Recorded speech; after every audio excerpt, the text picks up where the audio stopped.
ஆண்டவருடைய ஆவி என் மேலே என்று தன்னுடைய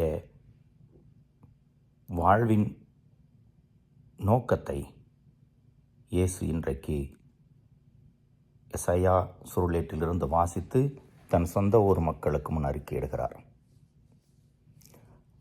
இயேசுனுடைய போதனைகள் எல்லாம் நாம் கேட்டு பதிலளிக்கக்கூடிய போதனைகள்.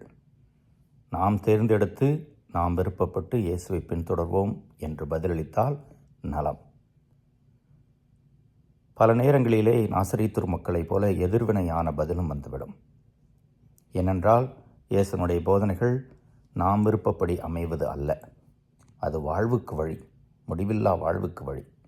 இந்த உலகிலே நிறைவோடு வாழ்ந்து மறு உலகை அடைய சிறந்த வழி. எனவே இந்த உலக வாழ்விலே சிந்தனை, சொல், செயலை எல்லாம் இயேசுவின் போதனைப்படி அமைத்து கொள்ள வேண்டுமென்றால் பதிலளிக்க வேண்டும். பதிலளிக்க தவறினால் ஒருவேளை நாசரேத்து மக்களைப் போல இயேசுவை விட்டு விலகி சென்று விடுவோம். இயேசுவின் மீது கோபப்படலாம். ஏன் எனக்கு, நான் ஏன் செய்ய வேண்டும் என்ற கேள்வியெல்லாம் வந்துவிடும்.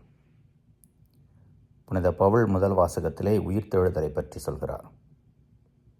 நாமும் உயிர்த்தெழுவோம் என்று நம்பியிருந்தால் இயேசுனுடைய போதனைக்கு நல்ல பதிலை தருவோம். இயேசுவை பின்தொடர்வோம். இறைவன் என்றும் வாழ்த்து பெறுவாராக.